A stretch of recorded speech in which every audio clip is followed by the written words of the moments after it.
Mycenaean Greece produced the stories that Western civilization has never stopped telling. Achilles at Troy, Odysseus lost at sea, Agamemnon coming home to die. For 2,500 years, educated people across the world have known these stories, argued about them, built on them. And the civilization that produced them was so completely erased from living memory that its own descendants had no idea it had ever existed. The classical Greeks, the Greeks of Socrates, of the Parthenon, and of democracy and philosophy, believed the world Homer described was myth. Giant-built walls, superhuman heroes, a golden age that probably never was. They were wrong. It had been real.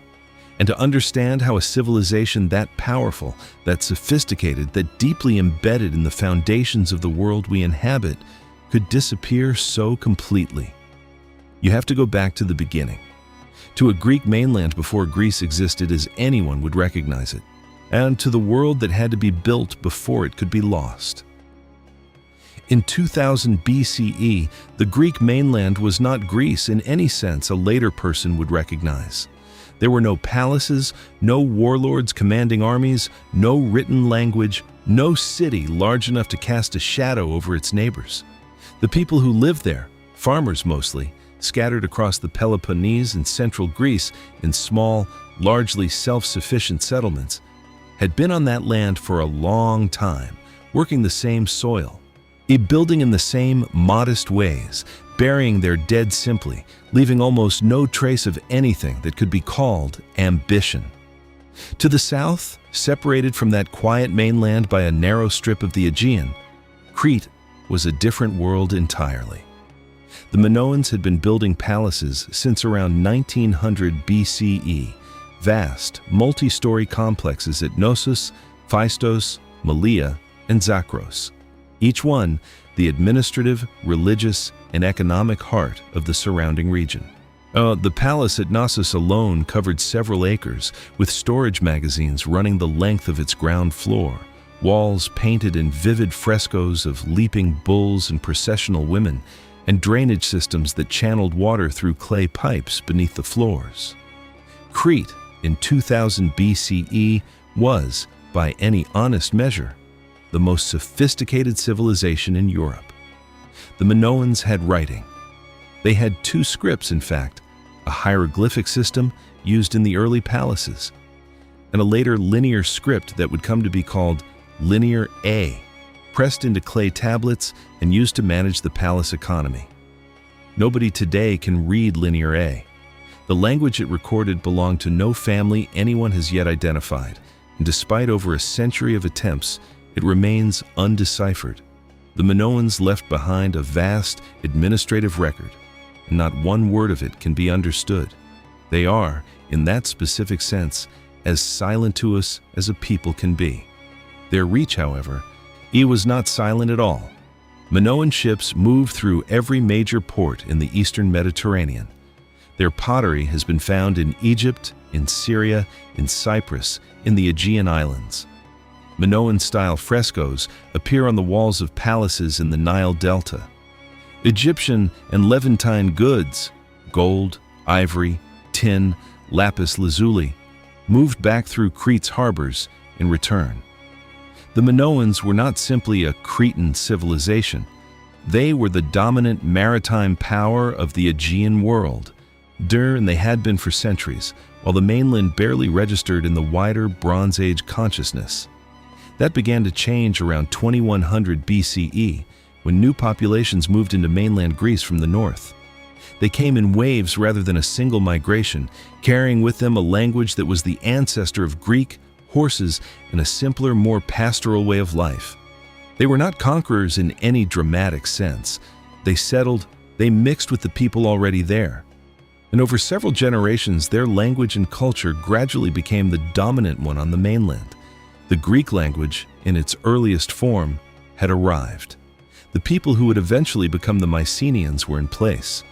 For several centuries after that, very little happened at speed. The mainland remained poor relative to Crete, its settlements modest, its contact with the wider Bronze Age world limited. There was trade. Cycladic and Minoan goods moved through mainland harbors. And mainland craftsmen absorbed influences from both. But there was no palace, no centralized power, no sign of the dramatic accumulation that was coming. The mainland, in 1700 BCE, still looked like the periphery of someone else's world. Then, around 1600 BCE, something changed with a suddenness that even now has no clean explanation. Across the northeastern Peloponnese, a warrior elite began burying their dead in a way that had never been seen on the Greek mainland before. Deep shaft graves, lined and roofed with timber, filled with quantities of gold and bronze and silver that would have represented the wealth of entire communities. At Mycenae, these burials were enclosed in two ceremonial circles. The men were laid with full sets of weapons beside them: bronze swords, daggers with blades inlaid with hunting scenes in gold and silver, spearheads, arrowheads, and some wore gold death masks pressed to their faces. Their clothing was trimmed with gold foil. Together, the two grave circles held roughly 30 pounds of gold. Where that wealth came from is a question historians have not fully settled.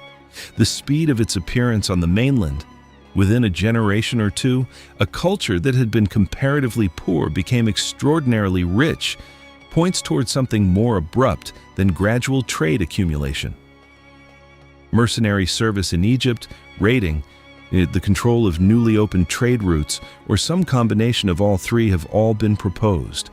What the burials themselves make clear is the character of the people who filled them. Warriors, overwhelmingly, defined by weapons and martial display, burying their dead with a deliberateness that announced to anyone who saw those grave circles exactly how much power had just arrived. The relationship between this new mainland elite and the Minoans to the south was complicated from the start. The Mycenaeans absorbed Minoan artistic conventions wholesale. The fresco tradition, the palace layout, the seal stones, the religious iconography of the bull, and the double axe. Their craftsmen copied Minoan techniques in gold and bronze. Their palaces, when they came to build them, were organized around Minoan principles of centralized storage and redistribution. To look at early Mycenaean art is to see Minoan forms filtered through a different sensibility, more martial and more interested in the individual male figure, less focused on the flowing natural world that the Minoans had painted onto their palace walls for centuries. The student was learning from the master. The student was also watching and waiting. Around 1450 BCE, that balance tipped. Mycenaean Greeks occupied Knossos. Linear A, the Minoan script that no one has since been able to read, was replaced in the palace archives by a new script adapted from it, one that recorded not the Minoan language, but Greek. That script would come to be called Linear B. It is the earliest written form of the Greek language ever found. The greatest palace on Crete was now being administered in Greek by Greeks for Greek-speaking rulers who had crossed the water and taken the most powerful seat in the Aegean world. The civilization that would be called Mycenaean had arrived at the center, and it had barely begun. And the question of who the Mycenaeans were, where they came from, what ran in their blood, what language moved in their mouths before any of it was written down, is one that the 20th century spent a long time arguing about, and the 21st century has begun quietly to answer. They were not a single people who arrived complete from somewhere else. They were the result of a long mixing, accumulated across centuries, and of populations that had been layering themselves onto the Greek peninsula since the end of the last ice age. The oldest strand of that ancestry came from Anatolia, from the farmers who crossed the Aegean sometime around 7000 BCE and brought agriculture with them to the Greek mainland and the islands. 3/4 of Mycenaean ancestry, when the full picture is traced back, derived from those early Anatolian farmers. They were the foundation. The mainland Greeks of the Bronze Age were And in the deepest biological sense, the descendants of people who had walked west across the land bridge between Asia and Europe thousands of years before Mycenae was built. The second strand came from further east, from populations related to the peoples of the Caucasus and the Iranian Plateau, whose ancestry arrived in the Aegean sometime in the 3rd millennium BCE, in flowing through Anatolia and into the islands and mainland in ways that left a clear mark on both the Minoans and the Mycenaeans alike. Between 9 and 17% of Mycenaean ancestry traced back to this eastern source. It was not a dramatic migration. It arrived gradually, as these things usually do, and left its imprint on the population without erasing what came before. The third strand was the one that made the Mycenaeans different from the Minoans. It is somewhere between 4 and 16% of Mycenaean ancestry came from the north, from populations related to the hunter-gatherers of Eastern Europe and Siberia, carried southward by the steppe pastoralists who had been expanding across Europe since around 3000 BCE. This ancestry reached mainland Greece. It did not reach Crete. That difference, small in percentage, large in consequence, was part of what separated the two civilizations at the level of language, culture, and temperament. Because it was almost certainly this northern ancestry that carried the Greek language into the peninsula. The steppe peoples who moved through Eastern Europe spoke dialects of Proto-Indo-European, the reconstructed ancestor of languages that would eventually become Sanskrit, Latin, Persian, and Greek. Their language moved with them as they moved south and west into a mainland Greece that already had its own ways of speaking, its own place names, its own words for the things that mattered. The new language absorbed the old one rather than replacing it entirely. 1,000 words in Greek have no Indo-European etymology at all, surviving from whatever was spoken on the mainland before the Proto-Greek speakers arrived. The Mycenaean language, when it eventually appeared in writing, was already ancient, already a mixture of worlds. What did they look like, these people? And the frescoes they left on their palace walls, and the genetic evidence that confirms those frescoes were painted true to life, show a consistent picture. Dark hair, dark eyes, olive skin, active and sun-weathered on the men, paler and more carefully maintained on the women of the upper classes who spent their days largely indoors. The men painted on Mycenaean walls or bearded, where the Minoans were typically clean-shaven, more heavily draped in clothing, more consistently armed. The male ideal on the Cretan frescoes was graceful, almost decorative. The male ideal on the mainland was a fighter. The difference shows in every painted figure, in every choice of subject and color and pose. The men who filled the shaft graves at Mycenae around 1600 BCE were tall by the standards of their time, rugged-framed, large-handed, physically distinct from the general population in ways that suggested years of deliberate physical conditioning from childhood upward. Some showed the wear of long fighting careers in their bones. Several shared what appear to be family traits across multiple generations of burials in the same enclosure, suggesting that the warrior elite of early Mycenae was a tight, self-perpetuating kinship group. The same families, burying their dead in the same ground, accumulating power across generations. They called themselves, in their own language, the Achaeans, Achaioi. That is the name Homer would later use for the Greeks who sailed to Troy, and it is the name that appears in Hittite diplomatic records as Ahiawa, referring to a powerful western kingdom whose ships and ambassadors moved through the eastern Mediterranean and occasionally caused the Hittites considerable irritation. The Egyptians knew them too. Inscriptions from the reign of Amenhotep III, around 1390 BCE, list Mycenaean cities by name: Mycenae, Nauplion, Thebes. The Bronze Age world knew who they were. They had a name, a presence, a reputation that reached from the Nile to the Anatolian plateau. What the Mycenaeans were not, and this matters, was a pale imitation of the Minoans who had preceded them. The absorption of Minoan artistic and administrative techniques was real and thoroughgoing, but the civilization that emerged from it was distinctly its own, where Minoan art celebrated the natural world, the sea, the flowers, the sacred bull, the flowing bodies of women in ceremonial procession. Mycenaean art celebrated human violence, hunting scenes, battle scenes, siege scenes, boars being killed, lions being killed, men being killed. The walls of the mainland palaces were painted with a world in which power was the central fact, and power came from the ability to fight and win. They were Greek, not in the classical sense, not the Greece of Pericles or Plato or the Parthenon, which was still 5 or 6 centuries away from existing, but Greek in the oldest and most fundamental sense, speaking the language from which all later Greek descended, holding the land that would always be called Greece, burying their dead in the soil where their descendants would eventually, after 4 centuries of forgetting, begin to build again. The Mycenaeans were the first Greeks, and like most first things, they were wilder, stranger, and more interesting than the version of them that survived into memory.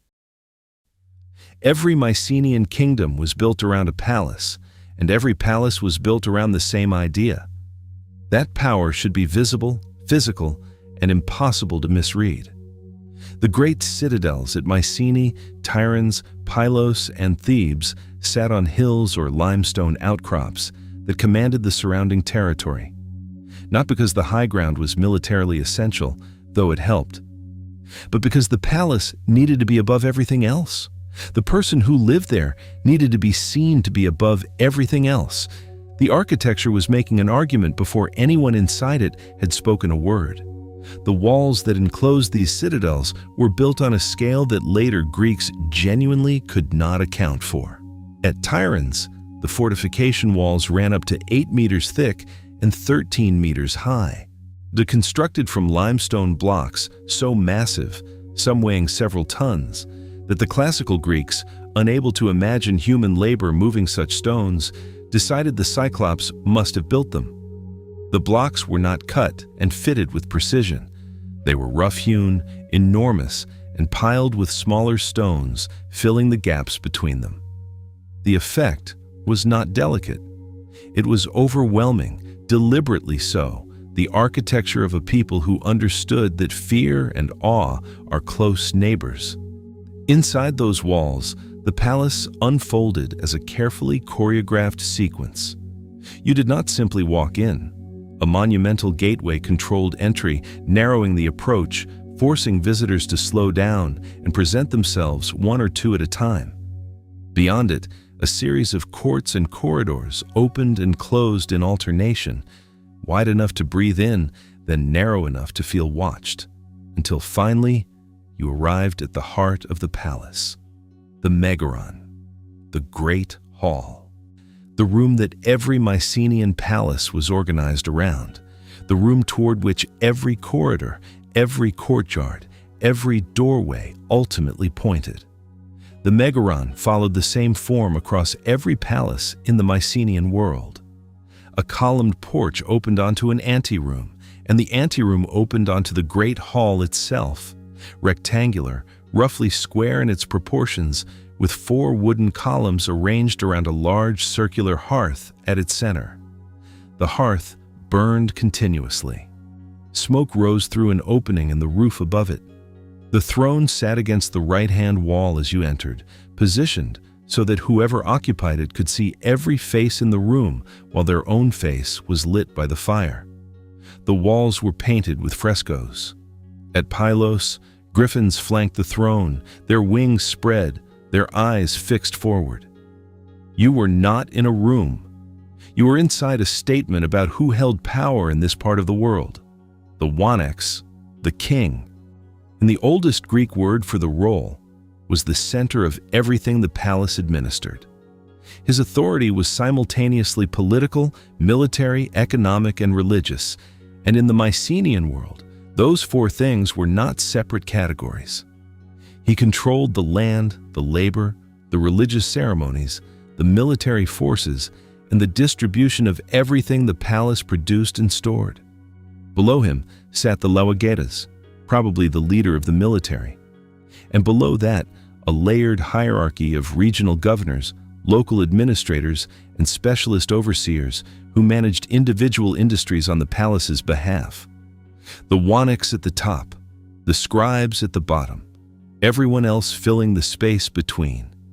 The palace did not merely govern the surrounding territory. It consumed it. Grain, wine, olive oil, wool, flax, livestock, bronze, timber, everything that the land and its people produced was drawn into the palace economy through a system of obligatory contributions that the tablets recorded in exhaustive detail. 1/3 of the tablets from Knossos deal with sheep and wool alone. The palace at Pylos tracked flax production across dozens of villages in its territory.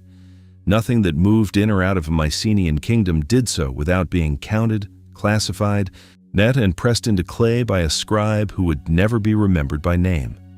In return, the palace distributed. Workers received grain rations, craftsmen received raw materials, soldiers received bronze for their weapons, priests and sanctuaries received offerings allocated by the wanax himself. There was no money in the Mycenaean world, no coinage, no currency, no price set by the market for any commodity. Value was expressed entirely in quantities of staples, so much grain, so much oil, so much wool. A man standing in the palace economy was measured in what the palace gave him, and what the palace gave him was recorded, categorized, and filed in the archive rooms alongside 10,000 other transactions that no one outside the palace would ever read. The storage magazines that lined the lower floors of these palaces were their economic heart. At Pylos, the pantries behind the Megaron held hundreds of clay jots and storage jars, wine, oil, grain, dried goods, stacked in rows, inventoried and re-inventoried across the administrative year. The palace at Mycenae maintained workshops for pottery, textiles, metalwork, and perfume production within its walls, their output tracked and allocated by the same administrative machinery that tracked the grain. Perfumed oil, manufactured under direct palatial control at Pylos, was distributed exclusively by the wanax himself as a mark of prestige to a restricted circle of recipients. Even smell, this in the Mycenaean palace, was a political instrument. The scribes who ran this machinery trained for years to do it. They worked within a strict hierarchy, senior scribes overseeing junior ones, individual handwriting styles identifiable across hundreds of tablets, and they almost certainly held elevated social status within the palace because what they knew was irreplaceable. Without them, the palace could not function. The wanax could not know what his territory owed him, yet what his workers needed, what his storerooms held, or what his gods required. The scribes were the memory of the entire system. When the palaces burned, the scribes went with them, and the system they had maintained for 3 centuries had no mechanism to survive their absence. Beyond the palace walls, the lower town spread across the slopes of the hill and into the surrounding plain. Craftsmen's quarters, residential neighborhoods, storehouses, roads connecting the citadel to its agricultural hinterland. At Mycenae, Tyrans, and Pylos, these lower settlements housed populations of several thousand people whose daily lives were bound to the palace above them by obligation, labor, and the simple fact that the palace controlled the things they needed to eat. The road systems connecting these centers were built to move goods efficiently, wide enough for carts, maintained by the palace administration, linking citadel to citadel across the Peloponnese. The Mycenaeans built roads the way they built walls, practically massively, and with the clear understanding that control of movement was a form of power.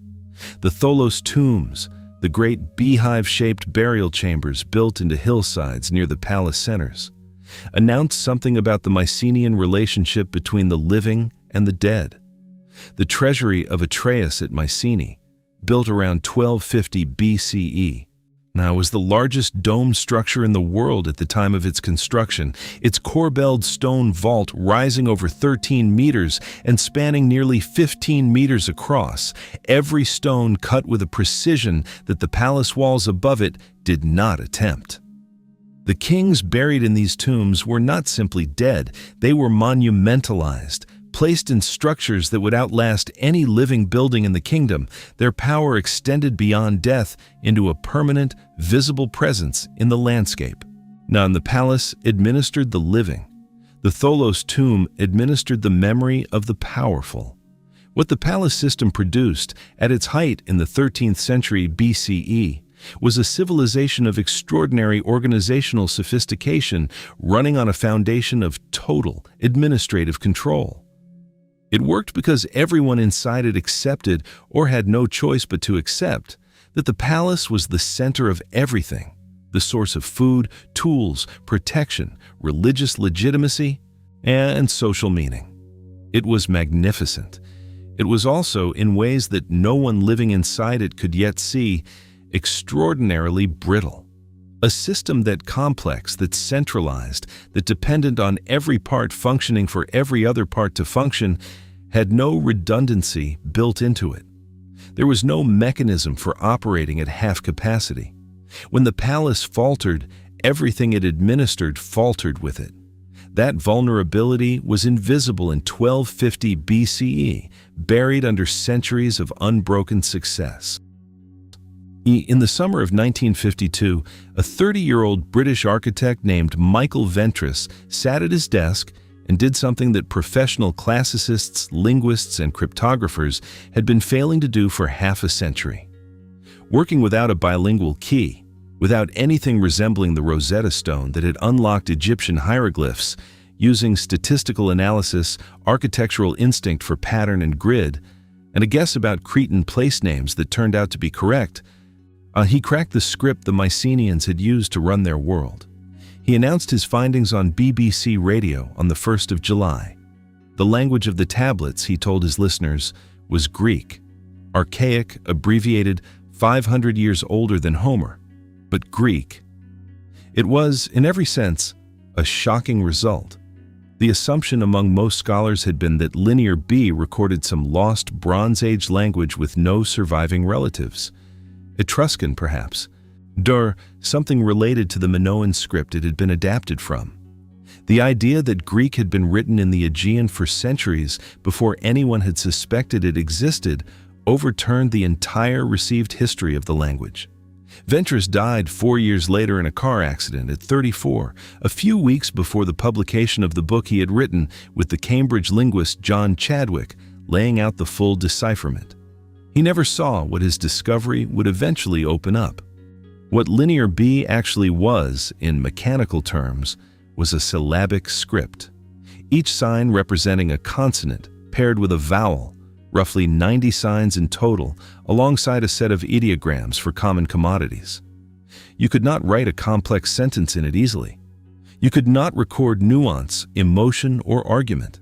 It was built for a single purpose: the rapid, accurate recording of quantities, names, and transactions in a palace economy that generated thousands of administrative decisions every year and needed all of them written down before the clay dried. It was a tool, not a medium. It did one thing, and it did it with ruthless efficiency. The tablets themselves were not intended to be permanent. They were shaped from raw clay, inscribed while wet, and dried in the sun for use within a single administrative season. A year's records at most, before they were discarded and new ones made. The Mycenaean palace administrator did not think of his tablets the way we think of documents.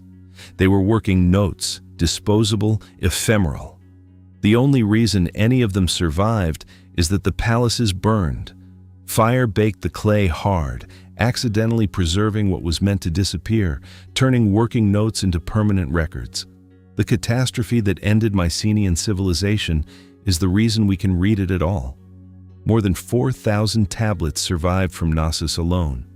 Over 1,000 from Pylos, smaller numbers from Mycenae, Tiryns, and Thebes.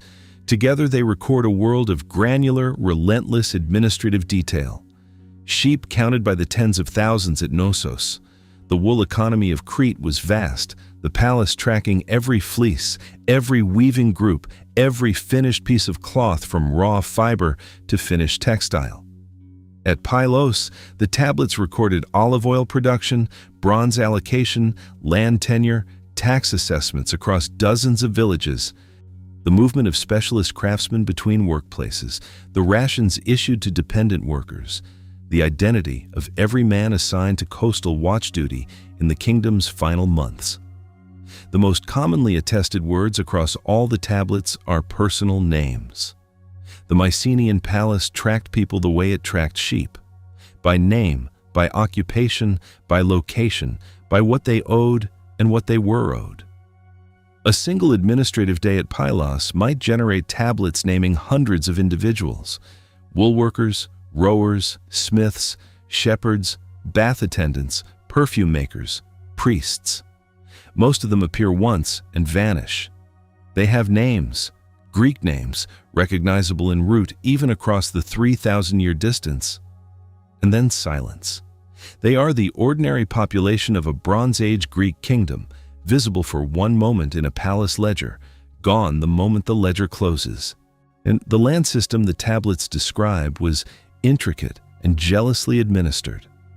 At Pylos, land fell into two broad categories: land held directly by the palace or its senior officials, and land held by a class of people whose exact status remains debated, who held their plots in what looks like a form of conditional tenure, probably in exchange for services rendered to the palace or to local religious institutions. The Wanax himself was the single largest landholder in the kingdom. The Lauagetas held a comparable quantity. Below them, a graduated system of holdings reflected, in land, the same hierarchy of obligation and reward that structured every other dimension of Mycenaean social life. What the tablets do not record is perhaps more striking than what they do. There is no literature, no poetry, no hymn, no prayer, no story, no letter between two people who knew each other.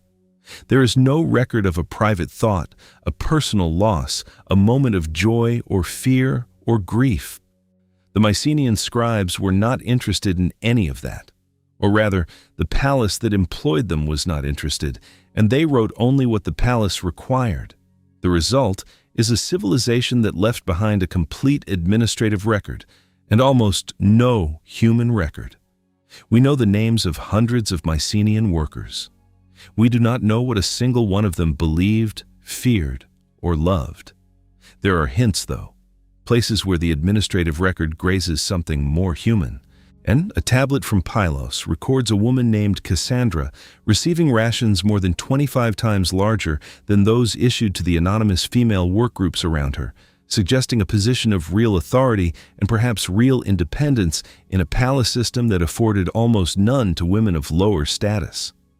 Another records the allocation of land to a woman described as a priestess, the palace recognizing through its own bureaucratic language that some women held positions that the administration was obliged to acknowledge. These are not windows into a life. They are cracks in a wall. But through them, occasionally, something that feels like a person looks back. The tablets also preserve in passing the names of gods. Poseidon appears in the Pylos records as a major recipient of palace offerings: animals, oil, cloth, gold vessels, suggesting he was already the central deity of the Mycenaean Peloponnese, yet his cult maintained and provisioned directly by the palace economy. Zeus appears, Hera appears, Hermes, Artemis, Ares, Dionysus, the gods of classical Greece, were already present in the Bronze Age, already receiving their offerings, already embedded in the administrative machinery of the palace world. 3 centuries before, Homer gave them their familiar faces and stories. The religion of ancient Greece did not begin with Homer. It began here, in these tablets, and in the careful ledgers of palace priests recording what the gods were owed. Linear B had roughly 200 signs in total, syllabic symbols for sounds, ideograms for objects, and a numerical system that the scribes used with considerable sophistication to track quantities across multiple tablets and archive rooms simultaneously. Learning it took years. The 45 scribes identifiable at Pylos by their individual handwriting styles were professionals, trained from an early age, their entire working lives given over to a skill that existed nowhere outside the palace. They were indispensable. They were also, in a way that none of them could have understood, the single most vulnerable element in the entire Mycenaean system. When the palaces fell, the scribes fell with them. And because Linear B had no life outside the palace, because it had never been used for anything the palace did not require, it died when the palace died, completely, leaving no trace that it had ever existed. 400 years passed before writing returned to Greece. When it did, it came from elsewhere, carried westward by Phoenician traders, adapted by Greek speakers who had no memory of Linear B, no knowledge that their own ancestors had once been literate. The new Greek alphabet had nothing in common with the old syllabic script. The chain had not thinned or frayed. It had been cut clean through. The Mycenaean scribes, pressing their styluses into wet clay in the archive rooms of Pylos and Knossos and Mycenae, were the last Greeks who could read and write for 4 centuries. They did not know that. They were just doing their jobs. You wake before dawn. The house around you is modest, mud brick walls, a beaten earth floor, a single main room where the family sleeps, eats, and works, with a small courtyard beyond the doorway where the animals are kept at night. The palace on the hill above your village is visible from your roof. You have never been inside it. You probably never will be. But its presence shapes every hour of your day. The grain you grow partly belongs to it. The wool your wife spins is partly accounted for in its records, and the bronze blade you work with came, indirectly, through its workshops. You are not a slave. You are not free in any modern sense either. You are a Mycenaean farmer, and in your life is the foundation on which everything above you rests. The fields around your village grow emmer wheat and barley. Emmer for cooking into dense, filling porridge and flatbread baked directly on the hearthstone, barley for the offerings the palace demands, and for the coarser daily bread that most people eat most of the time. Lentils and chickpeas fill the gaps between the grain harvests. Olive trees grow on the hillside terraces above the fields, and their fruit pressed into oil that serves simultaneously as food, fuel for lamps, and the base for the perfumed unguents that the palace manufactures and distributes as marks of prestige.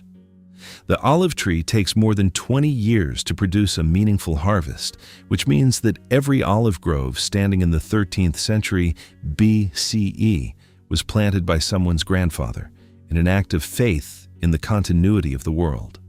Sheep and goats outnumber cattle in every Mycenaean landscape. And cattle are too valuable as working animals to slaughter for meat except at festivals and religious ceremonies. Sheep provide wool, the backbone of the palace textile economy, and secondary milk, churned into cheese and consumed fresh in the short window before it's spoiled. Goats graze the rocky hillsides where sheep and cattle cannot. Pigs are kept close to the settlements, fed on kitchen waste, slaughtered in autumn when the cold made preservation easier. So meat on the ordinary Mycenaean table was infrequent. A feast day, a religious occasion, a lucky hunt. The daily diet ran on grain and oil and whatever the season offered. Hunting supplemented what the fields and flocks provided, and in Mycenaean culture, it carried a weight that went beyond the food it produced.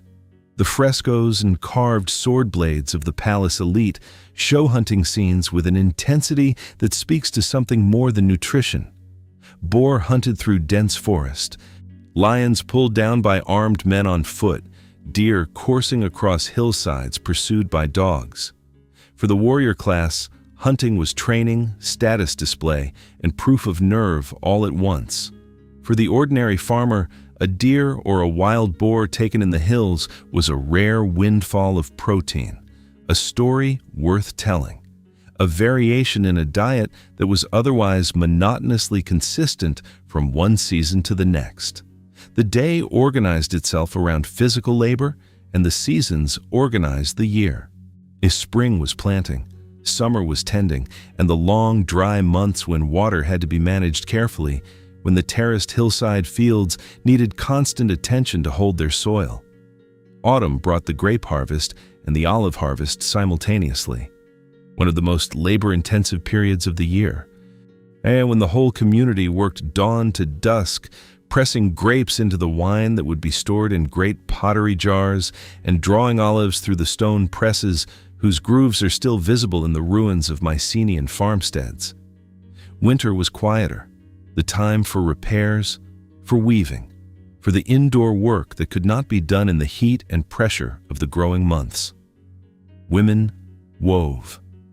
That statement, plain as it sounds, describes an enormous proportion of the working hours of most Mycenaean women for most of their adult lives.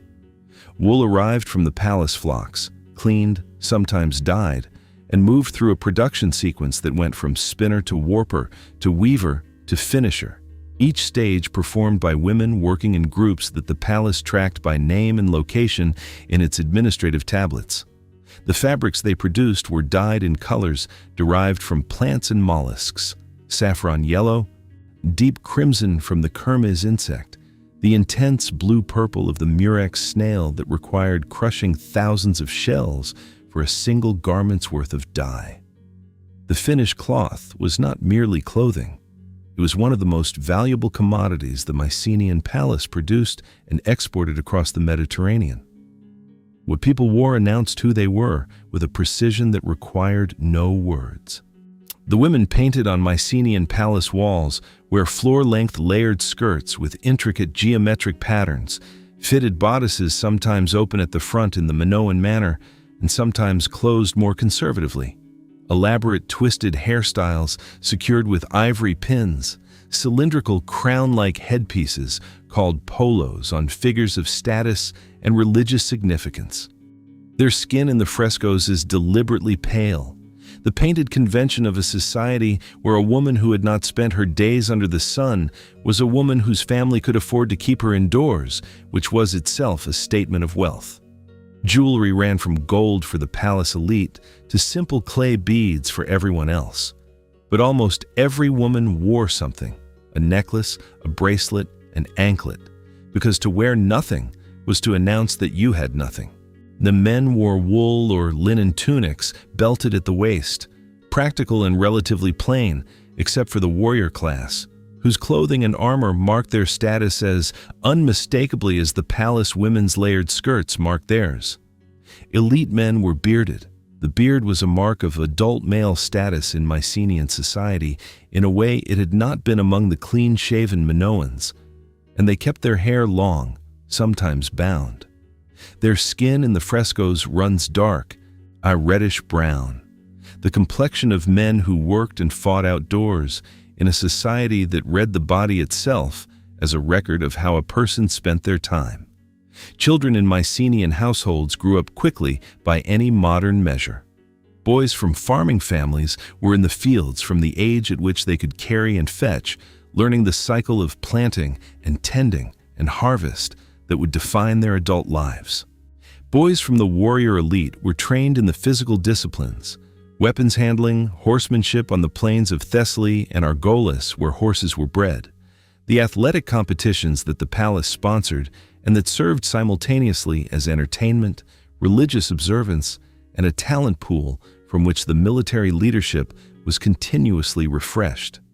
Girls learned to spin and weave from their mothers, the skill so fundamental to the Mycenaean economy that a girl who could not weave had no adult economic role and no social value in the world the palace had built. Feasting was the punctuation of Mycenaean social life, the moments when the relentless rhythm of agricultural labor paused and something larger than daily survival took over. The palace tablets from Pylos record disbursements of food and wine for feasts on a scale that makes the ordinary diet's austerity all the more striking by contrast. hundreds of sheep, oxen counted by the dozen, wine measured in quantities that required multiple storage jars simply to hold.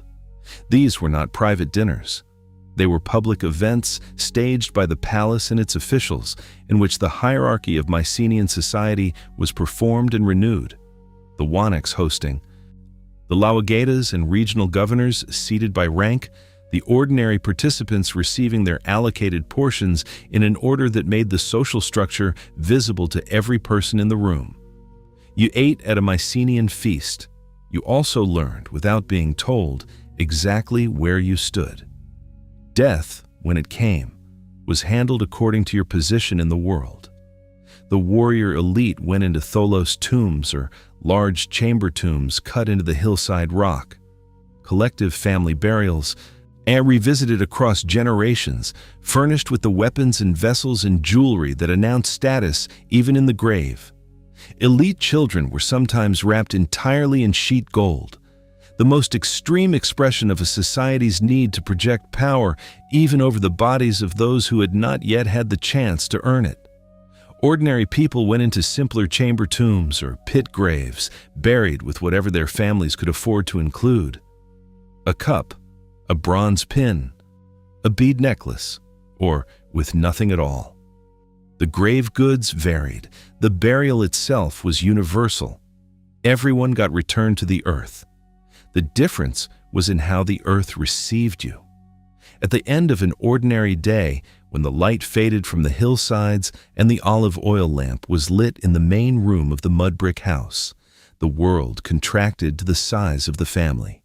The fire in the central hearth, every Mycenaean household, from the humblest farm to the megaron of the Wanaks, now organized itself around a hearth, threw its light across whatever was left of the evening.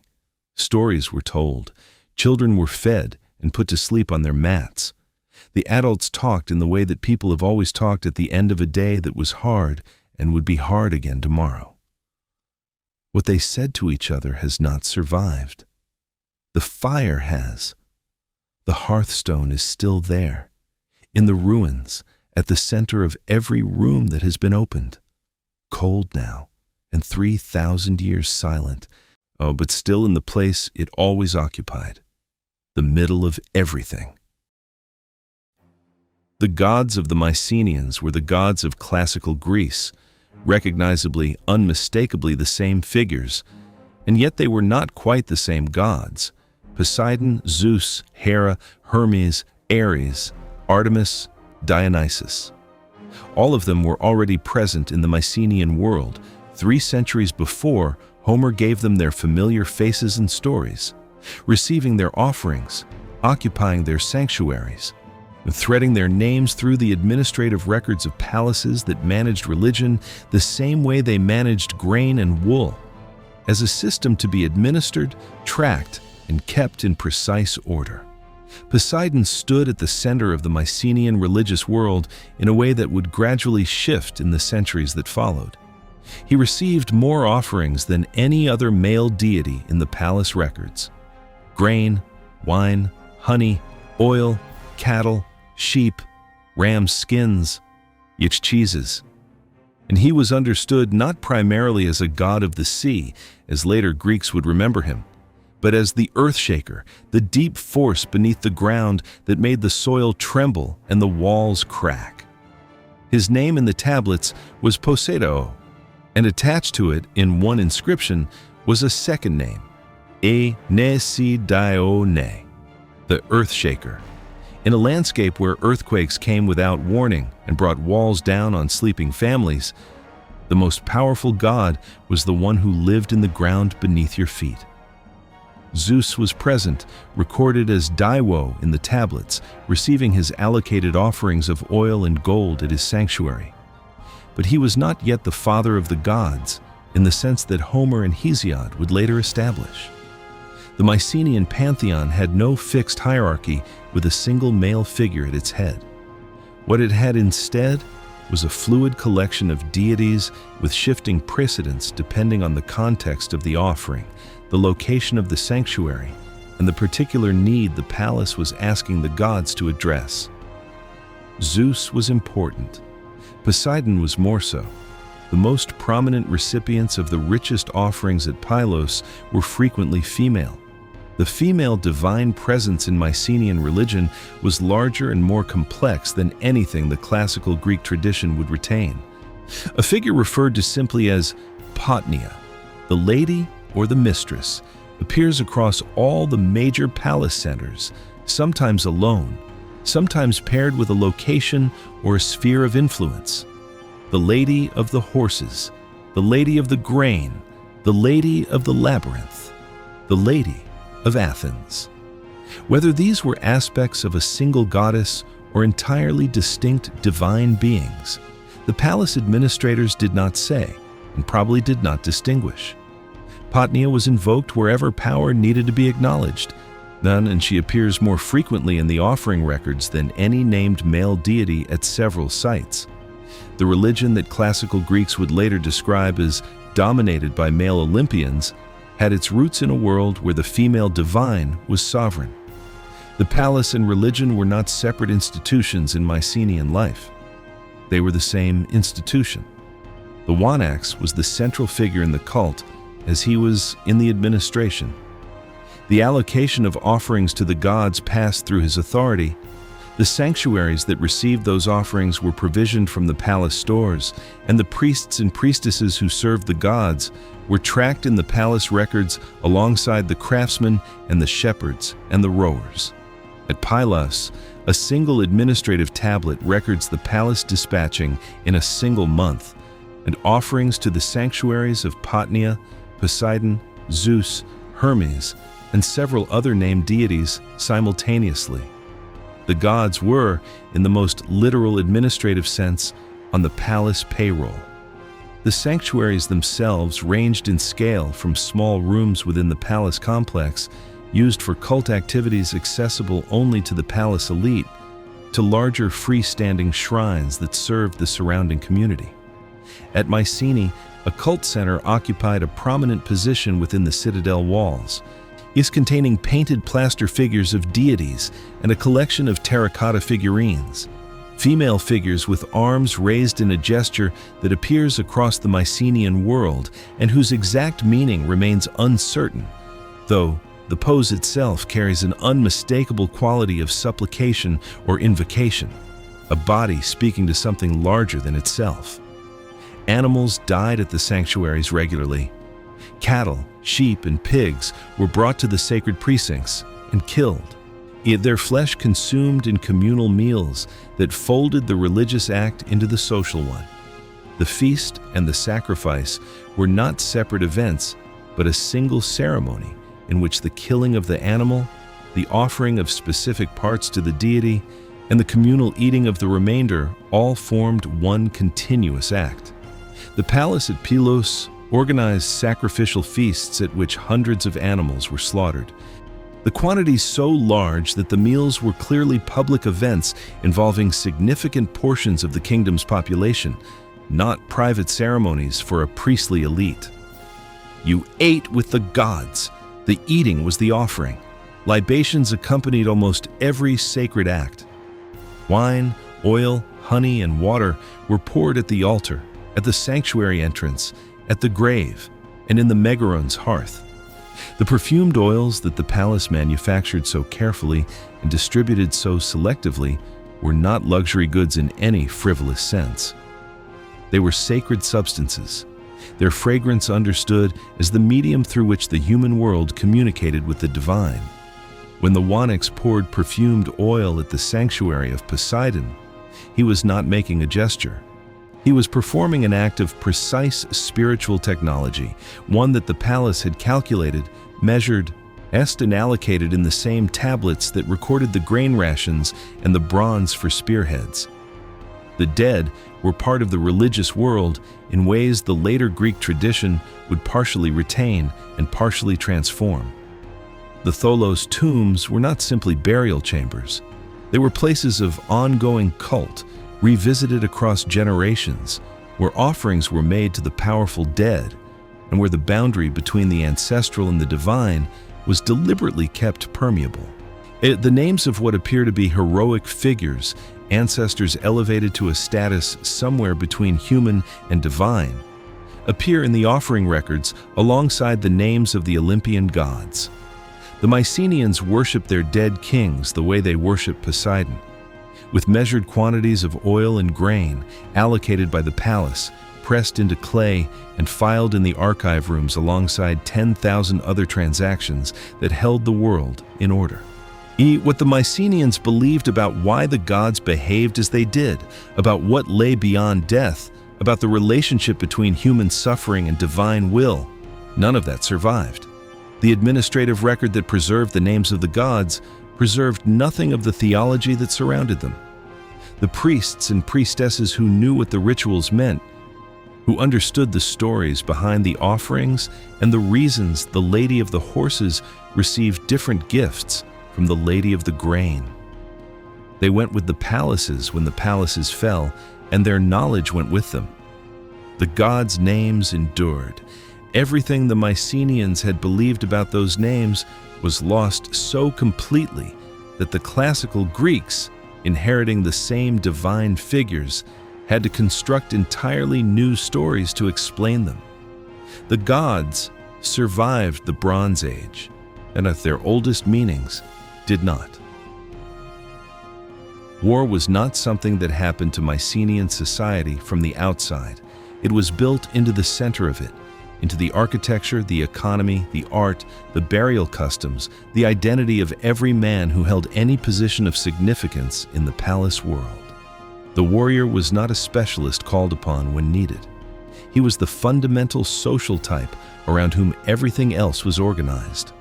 The grain the farmers grew, the bronze the smiths cast, the roads the palace maintained, the ships the harbors serviced, all of it existed ultimately to produce and sustain men who could fight and win.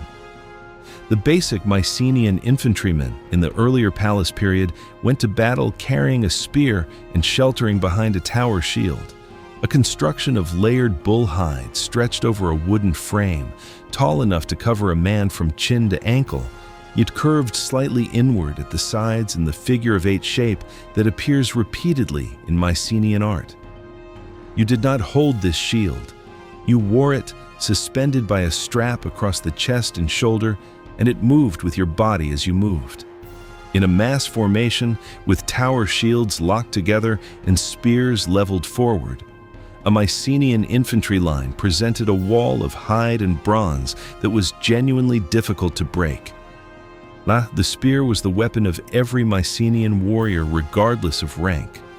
Bronze-headed, ash-shafted, long enough to kill before a sword could reach, it was the tool of both the farmer conscripted into the palace levy and the elite charioteer who went to war by choice. The sword existed alongside it, bronze, single or double-edged depending on the period, ranging from the slender rapier-like thrusting blades of the early palace period to the broader, shorter, leaf-shaped Naue-2 sword that became dominant in the 13th century BCE and spread across the entire Mediterranean world in the hands of Mycenaean traders, mercenaries, and raiders. The spear killed at a distance. The sword finished what the spear began. The most extraordinary piece of Mycenaean military equipment was neither the spear nor the sword. It was a complete suit of bronze body armor that a warrior wore into battle around 1400 BCE, yet found in a tomb at Dendra in the Argolid. The Dendra panoply, 15 separate bronze plates covering the torso, shoulders, upper arms, and lower body, all articulated together with leather thongs, weighed roughly 18 kilograms and covered virtually every part of the body that a weapon could reach. A man wearing it was, by the standards of the Bronze Age Mediterranean, almost impervious to the weapons his enemies carried. He was also nearly immobile. The Dendra panoply was the armor of a man delivered to the battlefield by chariot, dismounting at the point of contact to fight at close quarters in a way that lighter-armed opponents could not effectively answer. The chariot arrived on the Greek mainland around 1600 BCE and became, within a generation, the defining symbol of Mycenaean elite power. 2 horses, a central draft pole, a wooden basket mounted directly over the axle, the 4-spoked wheels reinforced with bronze. The Mycenaean chariot was sturdier and heavier than the lighter vehicles used by Egypt and the Hittites, adapted to the rocky, broken terrain of the Greek peninsula, where the flat plains that supported mass chariot charges in the Near East simply did not exist. Knossos maintained a fleet of perhaps 400 chariots at the height of Mycenaean power. Pylos had hundreds more. They were inventoried and repaired by palace craftsmen, yet their components stored and tracked in the administrative records with the same care given to bronze and grain. How the Mycenaeans actually used their chariots in battle remains a question without a settled answer. The terrain of Greece made the mass chariot charges of the Egyptian and Hittite plains impossible.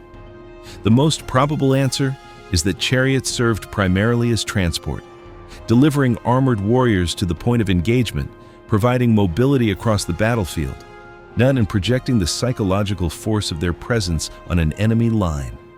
The warrior dismounted to fight. The charioteer waited. The chariot was the mobile platform that made the heavy infantryman's impracticable armor practicable, the thing that carried 18 kilograms of bronze to where it needed to be.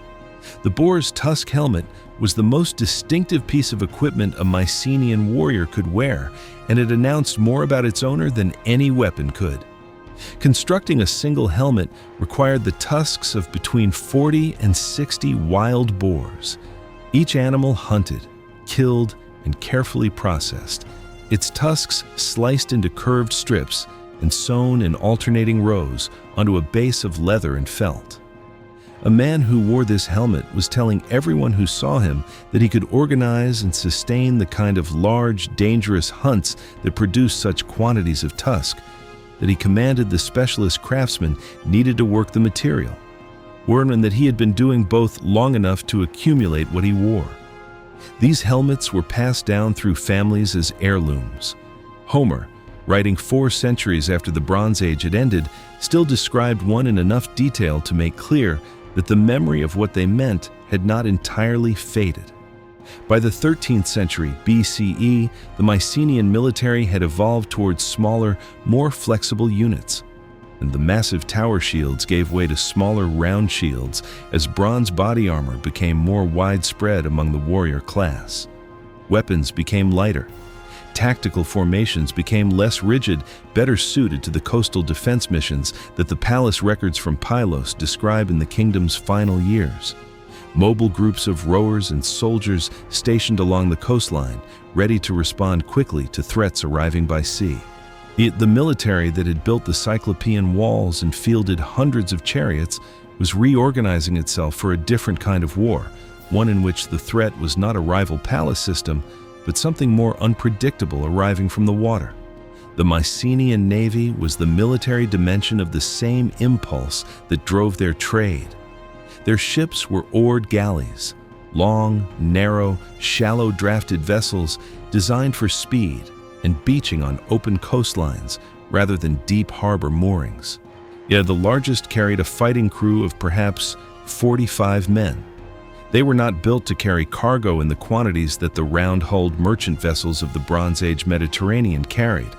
They were built to move fast and arrive ready. Mycenaean naval power extended their reach from the Greek mainland to Crete, to Cyprus, to the Levantine coast, to wherever the palace needed to project force or extract wealth. And the line between trade and raiding in that world was one that both the Mycenaeans and their neighbors understood to be negotiable. Every rural community in the Mycenaean kingdom owed the palace a levy of fighting men. The tablets from Pylos record the obligation explicitly. So many men from this village, so many from that district, their names listed, their assignments specified. Most of these men were not warriors in any meaningful sense. They were farmers handed a spear and organized into formations that the palace controlled.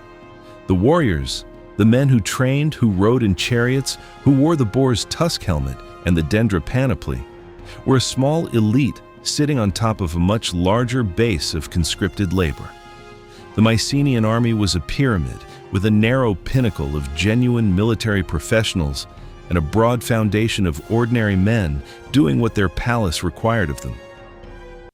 Sometime around 1300 BCE, a merchant ship set out on a voyage that would take it in a long arc across the eastern Mediterranean, from the Levantine coast westward along the southern Anatolian shore, probably bound for the Aegean and the ports of the Greek mainland. It never arrived. It went down off the coast of what is now southern Turkey, near a place called Uluburun, in water deep enough to preserve everything it carried for 3,000 years. When it was found in the 20th century, its cargo told a story about the Mediterranean world of the late Bronze Age that no written source had fully described. A ship carrying goods from at least 7 different cultures simultaneously, its hold stacked with copper ingots from Cyprus, tin ingots from somewhere in the east, ebony logs from Africa, glass ingots from Egypt, Canaanite jars of resin and spices, Cypriot pottery, Egyptian jewelry, and, among the personal possessions of whoever was traveling aboard, Mycenaean weapons, Mycenaean tools, and the seal of an Egyptian queen. The ship was not unusual. It was ordinary. That was what ordinary Bronze Age commerce looked like. The Mycenaeans were not passive participants in this world. They were among its most energetic traders, and the reach of their goods across the Mediterranean is one of the most striking facts of the late Bronze Age. Mycenaean pottery, the stirrup jars, the kylikes, the pictorial craters with their chariot scenes and their painted birds, has been found in Egypt, in Palestine, in Syria, in Cyprus, in Anatolia, in Sicily, in Sardinia, in southern Italy, in Spain, in Hungary, in Britain. No other Bronze Age culture distributed its manufactured goods across a comparable geographic range. Wherever Bronze Age people of any culture gathered to eat, to drink, to bury their dead, or to display their wealth, Mycenaean pottery was present. What the pottery carried was usually more valuable than the pottery itself. The stirrup jar, the distinctive Mycenaean vessel with its false spout and its double stirrup handle, was a standardized container, its capacity fixed, its shape immediately recognizable to merchants and buyers across the Mediterranean world. What it contained was perfumed olive oil, manufactured under strict palace control in workshops at Pylos and Mycenae, scented with coriander, sage, rose, or iris, dispatched in sealed jars stamped with palace marks that guaranteed both origin and content. The jar was packaging. The oil inside it was a luxury commodity, a substance used in religious ceremonies, in elite grooming, in diplomatic gift-giving, and its consistent quality and identifiable origin were what made it worth trading across 2,000 kilometers of open water. Cyprus sat at the center of the Mycenaean trade world in a way no other single place did. The island's copper deposits were among the richest in the Bronze Age Mediterranean, so rich that the modern word copper derives from the island's ancient name. And copper was the material without which the entire Bronze Age economy ceased to function. Every bronze tool, every bronze weapon, every bronze fitting in every palace from Greece to Mesopotamia required Cypriot copper combined with tin brought overland from Central Asia. The Mycenaeans traded heavily with Cyprus. Mycenaean pottery appears on the island in greater quantities than anywhere else in the eastern Mediterranean. The relationship was not simply commercial. Mycenaeans lived on Cyprus, settled there, integrated into its port communities, operating as permanent residents in a trading culture that suited them precisely. Egypt knew the Mycenaeans by name. The mortuary temple of Amenhotep III, built around 1390 BCE on the west bank of the Nile, that carries an inscription listing the cities of the Aegean world, Mycenae, Nauplion, Thebes, and others, by name in Egyptian transliteration. These were not exotic curiosities to the Egyptian court. They were known trading partners, their locations understood, their rulers corresponded with through the same diplomatic network that connected Egypt to the Hittites and the Babylonians. Mycenaean envoys came to Egypt bearing gifts. The Egyptian texts describe them arriving with tribute-like offerings, and in return, Egyptian goods moved back to the Greek mainland. Gold, faience beads, ivory worked in Egyptian workshops, alabaster vessels, ostrich eggs. The inventory of Egyptian material found in Mycenaean palace contexts is extensive enough to make clear that the relationship was sustained, regular, and valued by both sides. The Mycenaean textile industry was one of the largest operations in the Bronze Age Mediterranean, and cloth was almost certainly one of the primary commodities they exported. The palace at Knossos tracked more than 100,000 sheep across Crete, their wool moving through a production sequence that generated finished textiles in quantities far exceeding any domestic need. The palace at Pylos managed comparable operations on the mainland. But the finished cloth, dyed in colors derived from the murex snail, from saffron, from the kermes insect, was the Bronze Age equivalent of a branded luxury good, recognizable, consistent, and expensive enough to be worth carrying across the length of the Mediterranean in exchange for the metals and raw materials that the Greek mainland could not produce itself. Tin was the commodity the Mycenaeans could not do without and could not source locally. Bronze, the metal that gave the age its name, just the material of every tool and weapon in the Mycenaean world, required copper and tin in a ratio of roughly 9-to-1, and tin occurred almost nowhere in the Aegean. It came from Afghanistan, from Central Asia, from somewhere in Anatolia, carried overland for thousands of kilometers before it reached the ports where Mycenaean ships could load it. The fragility of that supply chain was invisible in the 13th century BCE, when the overland routes functioned and the tin arrived reliably and the bronze kept flowing through the palace workshops. It would become catastrophically visible later. But in 1300 BCE, the system worked, and the Mycenaeans worked it with the confidence of people who had never known it to fail. The Mycenaeans also exported people. The Linear B tablets record the presence of foreign workers, Egyptians, Cypriots, Anatolians, Lemnians, in the palace workforce at Pylos and Knossos. To most of them women engaged in textile production, their foreign origins noted alongside their names and ration allocations.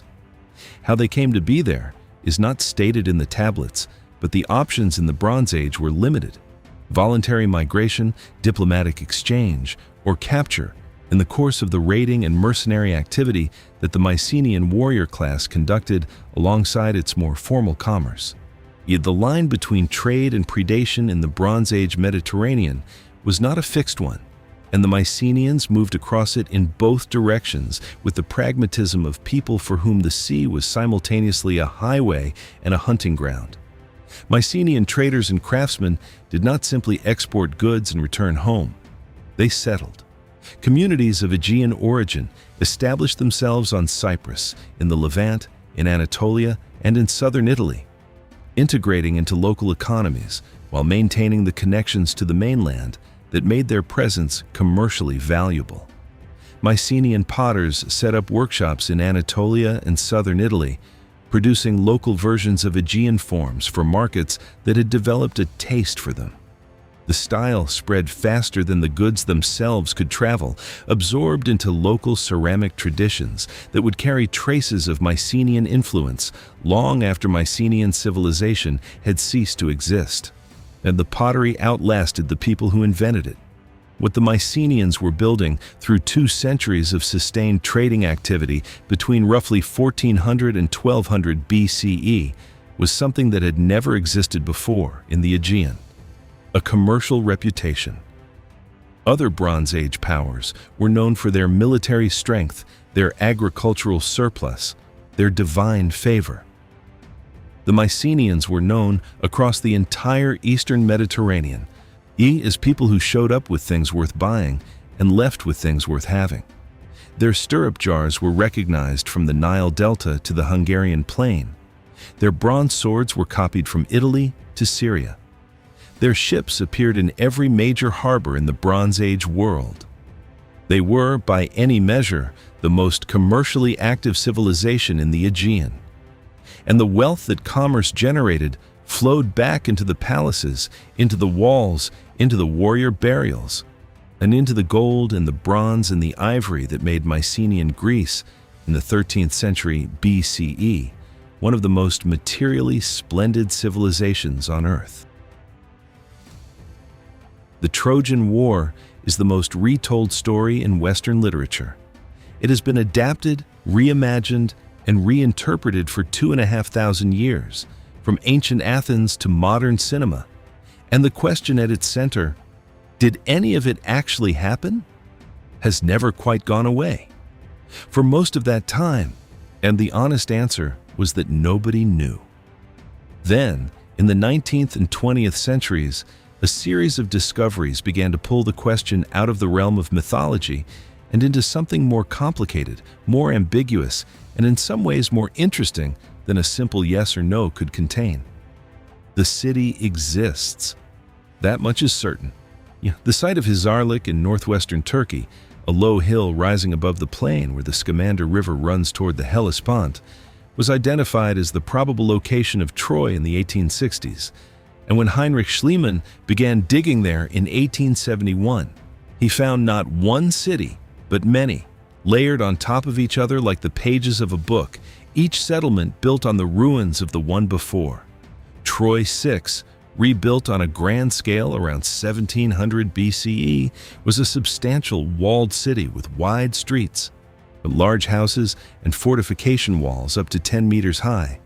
A city of real consequence, occupying a position of exceptional strategic importance at the entrance to the Black Sea trade routes. Troy 6 was damaged by a major earthquake around 1300 BCE and rebuilt almost immediately as Troy 7A, essentially the same city continuing without significant interruption. Troy 7A burned sometime around 1180 BCE, and the burning was violent. The destruction layer shows signs of combat. Hasty grain storage in large jars sunk into the floors of houses, and the kind of rapid, unplanned end that does not suggest an earthquake or an accidental fire. Something ended Troy 7A forcibly. The question of who and whether it was the Greeks is the question that the Hittite records have begun to answer. Partially, frustratingly, but unmistakably. In the archives recovered from the Hittite capital at Hattusa, among the thousands of clay tablets that recorded the administrative, legal, and diplomatic life of one of the Bronze Age's greatest empires, a name appears repeatedly: Ahiyawa, a kingdom to the west, across the Aegean. Powerful enough that the Hittite king addressed its ruler as a great king, a title in the Bronze Age diplomatic world reserved for the most powerful rulers on earth, the equals of the pharaoh and the Hittite emperor himself. A kingdom whose ships moved through the eastern Mediterranean, whose warriors fought in western Anatolia, and whose political interests brought it into direct and repeated conflict with Hittite authority along the Aegean coast. 28 Hittite tablets invoke the name Ahiyawa. The word is almost certainly the Hittite rendering of Achaean, the term Homer uses throughout the Iliad to refer to the Greeks. The linguistic correspondence is close enough that it has been accepted by the overwhelming majority of scholars. And if Ahiyawa was the Mycenaean Greek world, then the Hittites had been dealing with the Greeks as a major political and military power throughout the entire period that the Trojan War tradition claims a Greek expedition sailed to the coast of Anatolia. The Greeks were there, in western Anatolia, exactly when and where the legend says they were. The Hittite king who causes the most difficulty for anyone who wants a clean separation between myth and history is Hattusili III, who ruled roughly between 1267 and 1237 BCE. He wrote a long letter to the king of Ahiyawa, a letter known to scholars as the Tawagalawa letter, requesting his help in dealing with a troublesome warlord named Piamaradu, who had been raiding Hittite territory in western Anatolia and then retreating to Ahiyawan-controlled ports where the Hittite army could not follow. The letter is formal, diplomatic, and occasionally irritated in the way that powerful men get when they feel their reasonable requests have been repeatedly ignored. Its tone makes clear that the king of Ahiawa was someone the Hittite king could not simply order around, a genuine equal whose cooperation had to be requested, not commanded. Piamaradu himself is one of the more fascinating figures in all of Bronze Age history. He was probably not a king in any formal sense, an aristocratic warlord operating from a base at Miletus on the Anatolian coast, using his Ahiawan connections to make himself effectively untouchable by Hittite authority. He raided, disrupted, and destabilized the western Anatolian frontier for decades. He took a Hittite king's son-in-law hostage at one point. The Hittites wrote letters about him with the exasperated frequency of people who know exactly who their problem is and cannot quite solve it. What his activities represent, stripped of the diplomatic language around them, is Mycenaean Greeks operating aggressively and with effective impunity in the exact region where the Trojan War tradition is set. And among the cities of western Anatolia that appear in the Hittite records, one sits at the center of the question. Wilusa, a kingdom in the northwest, occupying the region around the Dardanelles Straits, controlling access to the Black Sea routes that made the Hellespont one of the most strategically valuable passages in the Bronze Age world. The linguistic correspondence between Wilusa and the Greek name for Troy, Wilios, from which Ilios and Ilion, derived as the W sound dropped from the language over centuries, is close enough that scholars now accept it as almost certainly the same place. The Hittites called it Wilusa. Homer called it Ilios. They were probably talking about the same city. Around 1280 BCE, the Hittite great king Muwatalli II sealed a formal treaty with the ruler of Wilusa. That ruler's name, pressed into clay and cuneiform, was Alexandru. The name is not Anatolian. It does not belong to any Luwian or Hittite naming tradition. It is, by every linguistic measure available, a rendering of the Greek name Alexandros, the name that means in Greek man-defender, and that was the alternate name of the Trojan prince Homer calls Paris. Alexandru of Wilusa was almost certainly a Greek-named king ruling the city that was almost certainly Troy, signing a treaty with the Hittites roughly 80 years before the period to which the Trojan War is traditionally assigned. The treaty lists, among its divine guarantors on Alexandru's side, a god called Apollonius, almost certainly Apollo, the divine champion of Troy throughout the Iliad.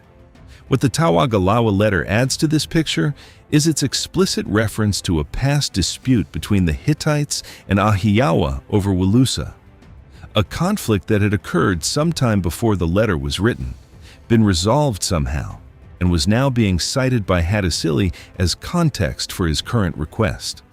Greeks and Hittites had already, before that letter was written, come into direct conflict over the city that was almost certainly Troy. Not necessarily a 10-year siege, not necessarily the specific events of the Iliad, but a real political and military dispute between real Mycenaean Greeks and real Hittites over a real city in northwestern Anatolia whose name rhymes with Troy's across 32 centuries of linguistic change. The archaeology of Troy 7a adds its own layer.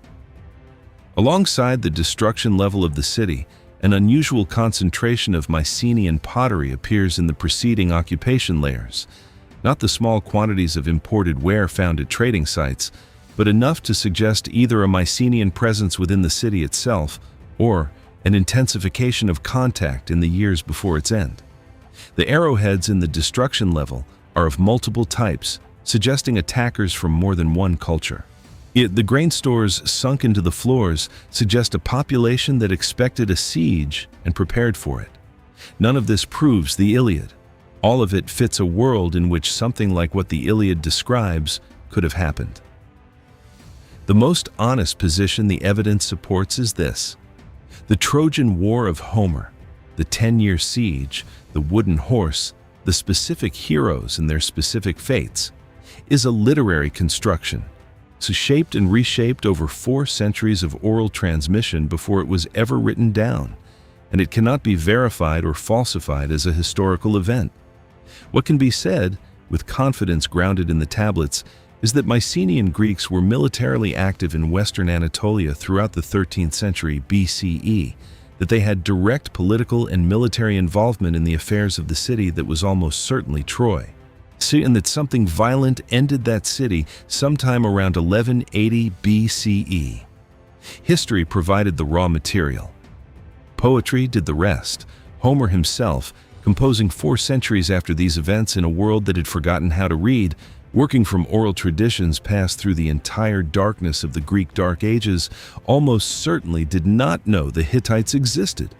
If the great empire that had been the Mycenaean world's most significant political rival, the empire that had written letters about the Greeks, signed treaties with their allies, complained about their warlords, and acknowledged their king as a great king, had vanished from Greek memory so completely that Homer's poem, which is set in the world where the Hittites were the dominant power in Anatolia, contains not a single reference to them.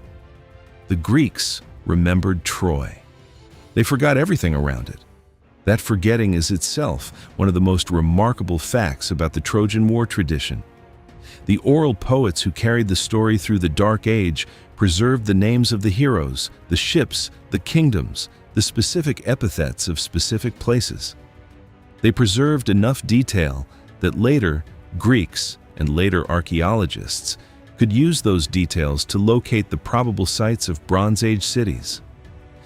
And yet everything that would have explained the geopolitical context, the Hittites, Ahiawa, the diplomatic world that made Western Anatolia a zone of active great power competition, was lost entirely. The story survived. The world it happened in was forgotten. What came through the darkness was a war between Greeks and Trojans, stripped of the larger Bronze Age stage on which that war, or something like it, had almost certainly been performed. Since the palace tablets at Pylos and Knossos record nearly 2,000 women by name, occupation, and economic function, one of the largest bodies of evidence for real women's lives surviving from any period of ancient Greece. They appear not because anyone was interested in documenting their personal lives, but because the palace economy could not function without them, and the palace could not function without tracking everything. The women in the tablets are there for the same reason the sheep are there. The administration needed to know where they were, what they produced, and what they were owed. The largest single category of women in the palace records was the textile workforce. At Pylos alone, roughly 1,400 women worked in cloth production, carding, spinning, warping, weaving, finishing, organized into groups assigned to specific workshops and moved between them at the palace's direction. They were not named individually in the production records. They appeared as groups, so many women here, so many there, their individual identities dissolved into the collective output the palace was interested in measuring. They received grain rations in exchange for their labor. And several scholars have noted that those rations appear to have been roughly equal to the rations issued to male workers doing comparable labor, a detail that distinguishes Mycenaean practice from most of its Bronze Age neighbors, where men's rations consistently exceeded women's. Below the textile workers in the palace hierarchy sat women engaged in grain processing, the physically demanding work of grinding grain by hand on stone querns, hour after hour, eggs that produced the flour from which the palace's bread was made. These women received the smallest rations in the palace workforce, barely sufficient to sustain the labor they performed. Their children, listed alongside them in some tablets, received half rations. They were, in every practical sense, at the bottom of the Mycenaean world. Anonymous, unnamed, their lives contracted to the rhythm of stone on stone, their children growing up in the same workshops, and already entered in the palace accounts before they were old enough to work. Foreign-born women appeared throughout the Mycenaean workforce, their origins noted in the tablets alongside their names and assignments. Women from Lemnos, from Miletus on the Anatolian coast, from Knidos, from Chios, from Asia. How they came to be in a Mycenaean palace is not stated. Some were almost certainly captives taken in the raiding that the Mycenaean warrior class conducted alongside its more formal trade. Others may have arrived through the diplomatic exchanges and slave markets that moved people across the Bronze Age Mediterranean with the same regularity as copper and cloth. The palace recorded where they came from because it affected how they were categorized, not because it had any interest in what that displacement had cost them. The women of the palace elite inhabited a different world entirely, and the frescoes in the Megaron and its surrounding rooms painted them with a care given to no other subject. Their elaborate layered skirts, their fitted bodices, their twisted hairstyles, secured with pins of ivory and gold, their skin deliberately pale against the warm ochres and blues of the palace walls. They moved through the palace in procession, in ceremony, in the formal ritual life that the Megaron was built to stage. They sat at feasts. They poured libations. They occupied. In the painted world of the palace, positions of visible dignity that the tablet records of lower status women make no room for whatsoever. The gap between the women painted on the walls and the women counted in the grain accounts was absolute. The one institution in Mycenaean society that could close that gap, partially, imperfectly, but meaningfully, was religion. At Pylos, the women who exercised real economic independence, who controlled property, commanded personnel, and engaged as legal equals with the palace administration, were almost exclusively religious officials. The priestess held a position that the palace itself was obliged to acknowledge because the gods she served were integrated into the palace economy, and the palace could not manage its religious obligations without her. Religion was, as one scholar of the Linear B tablets put it, the economic wildcard in Mycenaean gender roles. It was the only card women at Pylos could play, but for those who held it, it was a powerful one. Eritha was a priestess at Pylos in the final decades of the palace, serving the cult at a sanctuary called Sphagianes, several kilometers from the palace center. She held land. She commanded at least 14 women assigned to her by the palace as assistants in the distribution of religious offerings. She controlled textiles, foodstuffs, and bronze from the sanctuary treasury. And in the last year before the palace burned, she was involved in a legal dispute with the local demos, the community of landholders in her district, over the status of her land tenure, each side presenting its case to the palace administration in terms that the scribes recorded in what is now the longest preserved sentence of Mycenaean Greek and the oldest recorded legal dispute in European history. Eritha did not win easily, and the outcome is not fully clear. The fact that she fought at all, that a woman in 1180 BCE could take a land dispute to a Bronze Age administrative court and expect to be heard, says more about the position religion could create for Mycenaean women than any fresco ever could. At Knossos, the picture was different. The gender structures of Minoan Crete, with its long tradition of prominent female religious and civic figures, left their mark on the Mycenaean administration that took over the palace after 1450 BCE. Women at Knossos appear more frequently in positions that did not require religious office to justify them. They held land in contexts where mainland women did not. The palace at Knossos had absorbed something from the Minoan world it replaced, a residual flexibility in how female authority was understood, that the mainland palaces, built from scratch by a warrior elite with different social assumptions, had never developed. A woman named Periaea appears in the Pylos tablets as the owner of an orchard, not a priestess, not a religious official, simply a woman with property in her own name, listed without explanation or special designation in the middle of an ordinary administrative record. She is the exception, visible precisely because she is unusual enough that the scribe felt her property required noting.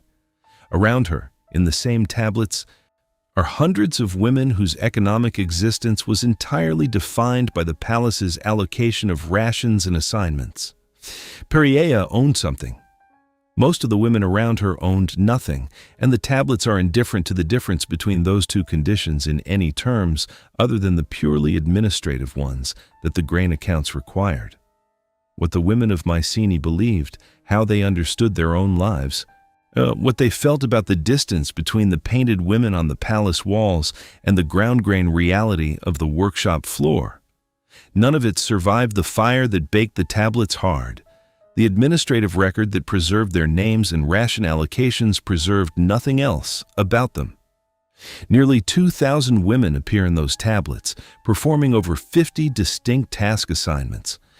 Their lives interwoven with the entire economic fabric of one of the most sophisticated civilizations of the Bronze Age. They are there, in the record, more present than women in almost any other ancient source from this period. And they are, simultaneously, almost entirely silent, visible in the ledger, absent from history in every other sense that the word history is capable of holding. Everything the Mycenaeans left behind arrived in the modern world through accident, catastrophe, or burial. None of it was preserved by intention.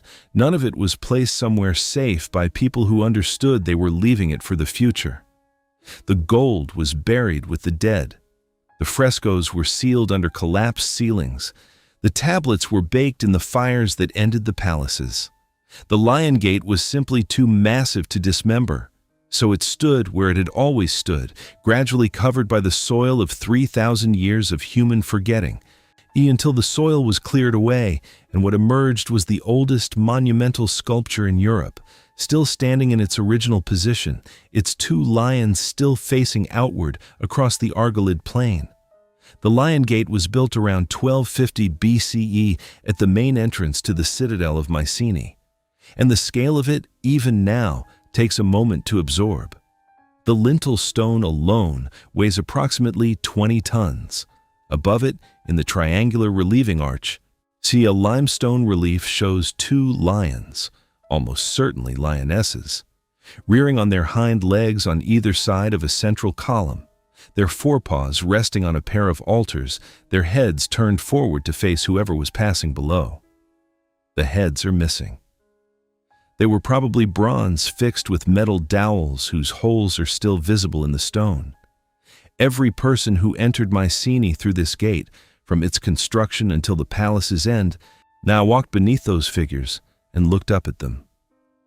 The gate was 20 feet wide enough for a chariot, wide enough for a procession, wide enough to make you feel as you pass through it, exactly as small as the people who built it intended you to feel.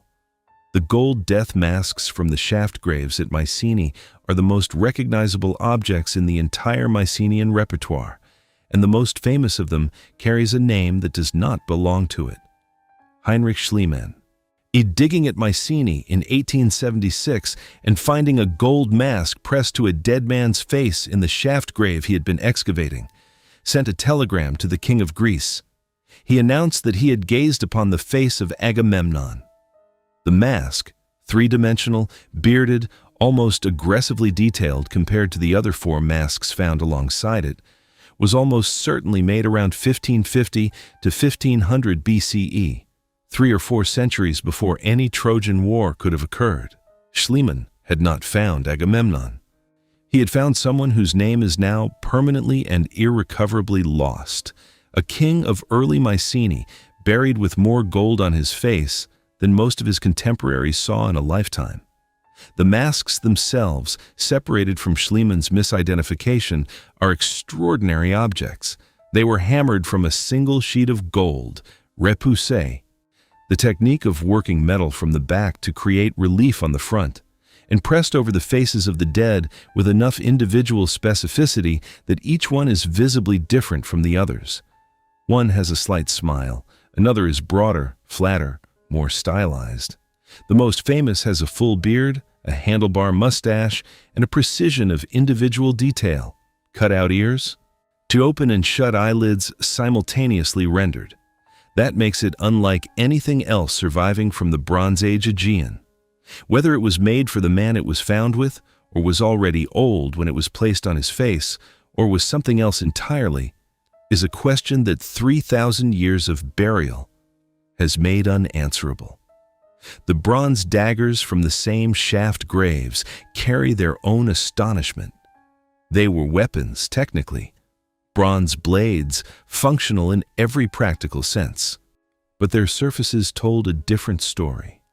Inlaid with gold, silver, and yellow, a black metallic alloy used to fill incised lines, they depicted, in miniature scenes along the blade, a world of hunts and battles rendered with a fineness of craft that no functional weapon required. A lion hunt. Men with tower shields running through papyrus marshes, flying fish over a rippled sea floor. These were not decorative versions of real weapons. They were objects whose entire purpose was to announce that in the most permanent medium available, the kind of man who owned them and the kind of world he inhabited. They were buried with him when he died, because in the Mycenaean understanding of death and status, what you took with you was what you had been. The Vapheo cups were found in a Tholos tomb in the southern Peloponnese, buried with a man who was almost certainly a regional ruler of considerable wealth. 2 gold cups, and each one hammered in repoussé from sheet gold with a plain inner lining added separately, depicting scenes of bull catching on their outer surfaces. One cup shows the capture, carried out by guile, a decoy cow, a bull lured into a net, men working in deliberate coordination. The other shows the capture gone wrong, bulls rampaging, a man trampled, another gored, the scene full of the specific violence of things that did not go according to plan. The 2 cups together constitute, in the space of a few hundred square centimeters of hammered gold, the most complete narrative sequence surviving in Mycenaean art. They were probably made in Crete, commissioned by a mainland Mycenaean patron wealthy enough to import the finest craftsmanship in the Aegean for objects that would be seen only by those invited to drink from them and then buried with him forever. The frescoes that covered the walls of the Mycenaean palaces survive in fragments, pieces of painted plaster fallen from walls and ceilings, their original context often lost, requiring patient reconstruction to understand how they once fitted together. What they show, assembled across the major palace sites, is a consistent visual world. Processions of women in layered robes moving toward a central seated figure. Chariot races and chariot processions. Warriors in boars' tusk helmets advancing across a painted field. Hunting scenes. Boars brought down by dogs, deer running across a hillside, griffins flanking a throne. The palette runs to strong ochres, deep blues, reddish browns, and the bright white of lime plaster that makes the colors carry across the room. These were not decorations in any passive sense. They were the palace asserting on every wall the eye could reach what kind of place this was and what kind of people inhabited it. The seal rings the Mycenaean elite wore on their fingers were miniature worlds, cut from gold or semi-precious stones, carnelian, agate, amethyst, and engraved with scenes sometimes so fine that they require magnification to read fully. They depicted the same range of subjects as the palace frescoes, but compressed into a space smaller than a thumbnail. A goddess seated under a tree, receiving offerings from worshippers. A battle scene with warriors in full armor. A hunt. A religious ceremony with figures whose identity and purpose remained debated. The rings were functional objects used to press personal seals into wet clay on documents and storage jars. But they were also statements of identity, worn on the body of their owner, carrying in miniature everything that owner wished to be understood as representing. The pottery the Mycenaeans produced in enormous quantities for export carries less obvious beauty, but its own particular eloquence. Where the stirrup jar's form is so precisely engineered for its purpose, sealed transport of liquid, stackable in a ship's hold, immediately identifiable by origin, that it feels less like a pot and more like a piece of industrial design. The pictorial craters, painted with chariot scenes and birds and octopuses, and the occasional human figure rendered in the distinctive Mycenaean way, flat, frontal, reduced to outline, were export goods, so made for foreign markets that had developed a taste for the Mycenaean aesthetic. They carry the world the Mycenaeans saw reflected back in two dimensions: horses, chariots, weapons, the sea, and occasionally a human figure moving through all of it with the compressed, purposeful energy of a people who rarely depicted anyone standing still. Taken together, what these objects constitute is not a complete picture of Mycenaean civilization. They are the things that survived by accident: the gold that was too valuable to leave unburied, the stone that was too heavy to move, the clay that was fired by the catastrophe that ended everything else. The textiles are gone. The wooden objects are gone. The organic materials, food, rope, leather, everything made from living things, are gone. What remains is a partial archive of a world, its most durable and most precious things preserved by a combination of burial practice and disaster. Its ordinary texture vanished as completely as the language spoken in the markets below the palace walls.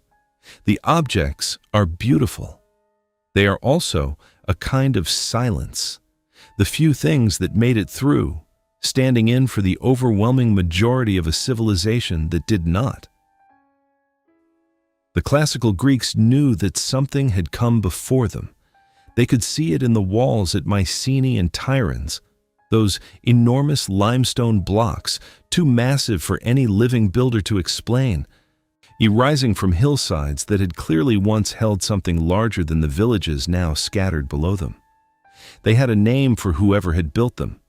They called them the Cyclopes, the one-eyed giants of myth, the only beings they could imagine capable of moving such stones. The actual builders had been human, Greek-speaking, dead for 400 years. Their true identity was so completely gone from living memory that the civilization they had left behind could only be accounted for by monsters. Thucydides, writing in the 5th century BCE, the most rigorous historical mind ancient Greece produced, knew that there had been a Trojan War, or something like one. He treated it as a real event, analyzed its logistics with his characteristic precision, and concluded that it had been smaller than Homer suggested, because the early Greeks had lacked the organizational capacity for a large, sustained campaign. He was reasoning from what he knew of the pre-classical period. What he did not know, and had no way of knowing, was that the people who fought that war had administered palace economies of extraordinary complexity, managed trade networks spanning the entire Mediterranean, and corresponded as diplomatic equals with the pharaoh of Egypt and the emperor of the Hittites. Thucydides looked back at the Mycenaean world and saw primitives. He was looking at his own ancestors. Pausanias, the Greek travel writer of the 2nd century CE, walked through the ruins of Mycenae and described what he saw with a mixture of awe and incomprehension. The treasury of Atreus, the great Tholos tomb, built around 1250 BCE, its corbelled vault still intact, is the most sophisticated domed structure built anywhere in the world at the time of its construction. He cataloged as a wonder without being able to explain what it was or who had made it. The Lion Gate he described. The walls he measured. He understood that he was standing in the remains of something once powerful. He had no framework for understanding how powerful or how recently, in historical terms, it had been alive. The mechanism of that forgetting was the Greek Dark Ages. 400 years of population decline, reduced settlement, lost trade, and above all, the disappearance of writing. A civilization that had been literate for 3 centuries went silent, and in the silence, the specific, factual knowledge of what Mycenaean Greece had been, its palace system, its administrative structure, its diplomatic reach, its relationship with the Hittite Empire, evaporated completely. What crossed the Dark Age was not history. It was story. And story, passed by word of mouth through 400 years of singers who had never seen a palace or read a tablet, transformed the Mycenaean world in transit. The Wanax became the hero king. The palace became the legendary citadel. The real geopolitical contest over the trade routes of the Hellespont became the 10-year siege over the face of a stolen woman.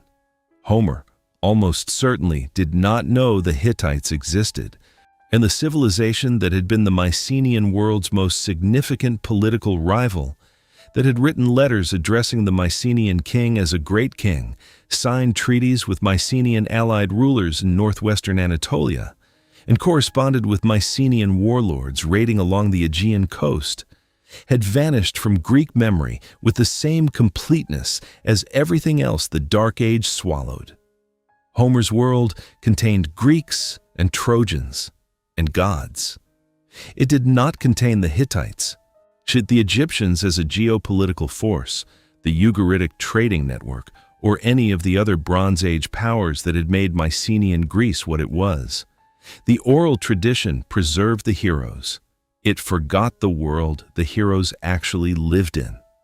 What classical Greece inherited from the Mycenaean world, it inherited unconsciously, absorbed into the culture without any awareness of its origin. The gods were Mycenaean gods, their names unchanged. See their cults continuous from the Bronze Age into the classical period in ways that the classical Greeks themselves would have been astonished to learn. The Megaron, the great hall with its central hearth and 4 columns, became the template for the classical Greek temple, its proportions and its orientation toward a central sacred space carried forward by builders who had no idea they were reproducing a Bronze Age palace room. The hexameter verse in which Homer composed the Iliad almost certainly descended from Mycenaean oral poetry, its rhythms shaped by a tradition of composition that stretched back into the palace period. Classical Greece was built on Mycenaean foundations, and it did not know it.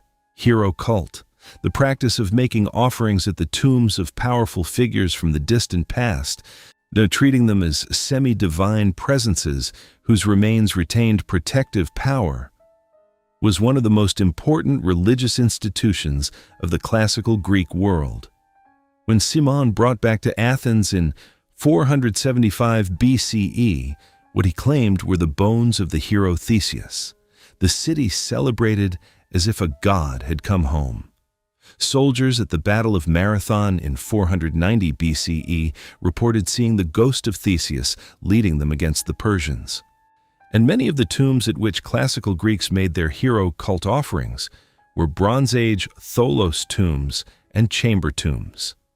The actual graves of actual Mycenaeans, venerated by people who had no idea whose bones they were tending, wrapping in a mythology that had nothing to do with the real lives of the people buried there. And the Mycenaean world contributed its place names to the classical one. Almost every major site in classical Greece occupied a location that had been significant in the Bronze Age, and many of the names the classical Greeks used for their cities were pre-Greek in origin, inherited from the landscape without any knowledge of their original meaning. Mycenae itself was not a Greek word. The classical Greeks connected it with the mild desperation of people trying to explain something they don't understand, to the Greek word for mushroom, myx, and to the legendary founder Perseus, who supposedly named it after a cap of his sword sheath or a fungus he happened to find on the hill. The actual origin of the name was lost with the civilization that had used it for centuries before anyone thought to ask.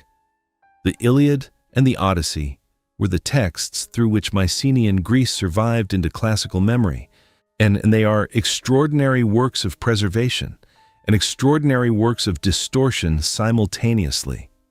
The boar's tusk helmet appears in the Iliad, described in enough detail to make clear that the oral tradition had carried its memory faithfully across 4 centuries. The geography of the Greek kingdoms that Homer catalogues in the Iliad's ship catalogue broadly corresponds to the distribution of Mycenaean palace centers. The social world Homer describes, the gift economy, the competitive feasting, the importance of the warrior's personal honor, reflects, however dimly, the values that the Mycenaean shaft graves had announced in gold and bronze 1,000 years before Homer wrote them down. But the palace bureaucracy is gone. The linear bee scribes are gone. The trade networks are gone. The diplomatic correspondence with Egypt and the Hittites is gone. That the world Homer preserved was the world that was memorable, the world of war and heroes, not the world that had actually made Mycenaean Greece function. The result is one of the stranger ironies in the history of any civilization. The Mycenaeans were, in certain specific ways, better remembered than almost any other Bronze Age people. Their heroes became the founding literary figures of Western culture. Their war became the most retold story in human history. Their kings, Agamemnon, Menelaus, Nestor, gave their names to characters whose psychology and fate have been explored by every generation of writers and thinkers from Aeschylus to the present day. And yet, what the Mycenaeans actually were, the palace administrators, the textile workers, the perfume manufacturers, the diplomatic correspondents, the traders whose stirrup jars moved across 2,000 kilometers of open water, the women whose land disputes were recorded in the oldest legal document in European history, none of that survived. The legend lived. The reality was forgotten so completely that it required 3,000 years of patient work by people armed with carbon dating and genetic analysis and the accidental survival of baked clay tablets to recover even a fraction of it. There is a particular quality to the silence the Mycenaean world left behind. It is not the silence of a civilization that faded slowly, leaving time for its knowledge to be transferred, its records copied, its memories committed to more durable forms before the light went out. It is the silence of a sudden absence, a world present in full operation one generation and simply gone the next. Its administrative machinery stopped mid-sentence. Its scribes vanished along with the only people who could read what they had written. And the palace at Pylos was still issuing rower assignments and measuring bronze rations on the day it burned. There was no warning sufficient to change what was coming. There was no time to save what mattered. What crossed the darkness that followed was not knowledge. It was feeling, the emotional residue of a world the living could no longer access, carried in the rhythms of oral poetry by singers who had never seen a palace, never heard linear bass spoken, never held a boar's tusk helmet in their hands. They carried the heroes because the heroes were memorable, and they carried the war because war, of all human activities, leaves the deepest impression on the people who survive it. The administrative record was gone. The diplomatic correspondence was gone. The trade networks, the textile accounts, the priestesses' land disputes, all of it gone. What remained was Achilles at the wall, Odysseus on the water, the Agamemnon at the threshold of his own house. The human drama, stripped of its world, carried forward as pure story. When Homer composed the Iliad and the Odyssey, probably in the 8th century BCE, he was not writing history, and he almost certainly knew it. He was shaping a tradition that had already been shaping itself for 400 years, adding, refining, cutting, finding the forms that made the deepest material hold together as a poem that could be performed in a single sitting and remembered by the audience that heard it. What he produced was one of the greatest works of literature in any language. It was also, in every historical sense, a transformation of the Mycenaean world, so complete that the civilization it claimed to describe was no longer recognizable in it.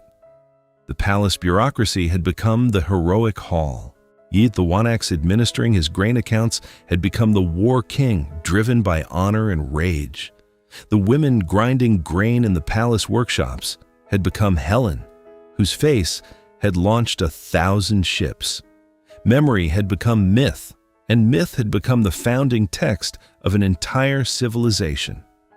The classical Greeks who inherited those texts, who memorized Homer in school, who staged the Trojan War in their theaters, who dedicated temples to the gods the Mycenaeans had first named in their offering records, had no idea what they were inheriting. They believed the world Homer described was a golden age, a time of heroes larger than ordinary men, a period that had never quite been real in the way their own world was real. When Schliemann found the shaft graves at Mycenae in 1876 and held a gold death mask in his hands, a real object made by real hands, belonging to a real man who had lived and died 3,000 years before. The shock was not simply archaeological. It was a confrontation with the fact that the classical Greeks had been wrong about their own past, and wrong in a direction that made their past considerably more extraordinary than they had imagined. Present-day Greeks share roughly 90% of their ancestry with the Mycenaeans. The genetic continuity between the Bronze Age people who built the Lion Gate and the people who live today in the villages below the hill where Mycenae stands is almost unbroken. The Dark Age thinned the population, but did not replace it. The people who came through the 400 years of silence were, in the most fundamental biological sense, the same people who had gone into it, diminished, dispersed, stripped of their writing and their palaces and their trade networks, but continuous. The language survived in their mouths. The gods survived in their rituals. The stories survived in their songs.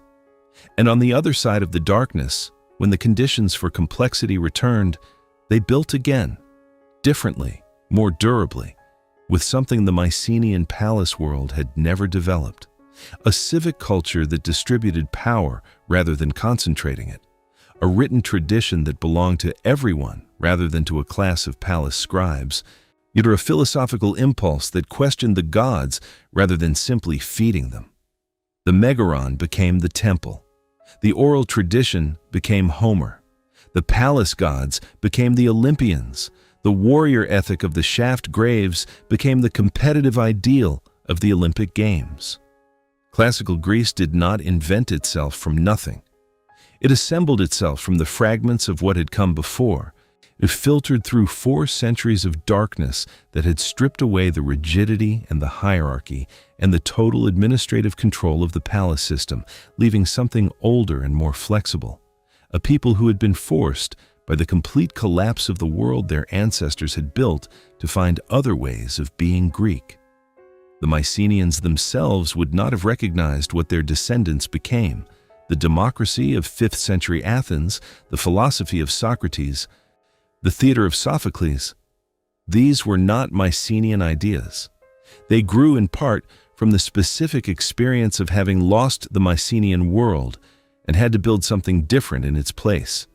The collapse was not only catastrophe, it was also, in the long and painful way that these things work, a kind of clearing.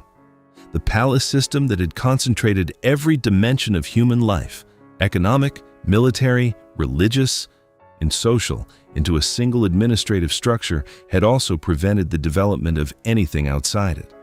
When that structure fell, the space it had occupied was eventually filled by things the palace had never permitted and never imagined. What the Mycenaeans deserve, after 3,000 years of being remembered wrongly, remembered as the dim backdrop to Homer's heroes, as the builders of walls too large for human hands, now as a golden age that was really just myth, is to be seen as what they actually were: the first Greeks, the people who took a language carried south from the steppe and built with it a civilization that reached from the Argolid to Egypt, from the Hellespont to the Atlantic coast of Spain. The people who named the gods that Western civilization still knows by those names. The people who pressed the first Greek words into wet clay in the palace rooms at Knossos and Pylos and Mycenae, not knowing that the language they were recording would outlast their civilization by 3,000 years and more. They built something that was not supposed to last, in the way that no one builds anything expecting it not to last. It lasted in the only way such things do. Not in the palaces, not in the gold, not in the carefully administered grain accounts, but in the language, in the stories, in the gods. You're in the stubborn persistence of a people who kept going after the world they had built had ended, who carried what they could through the dark and came out the other side still Greek.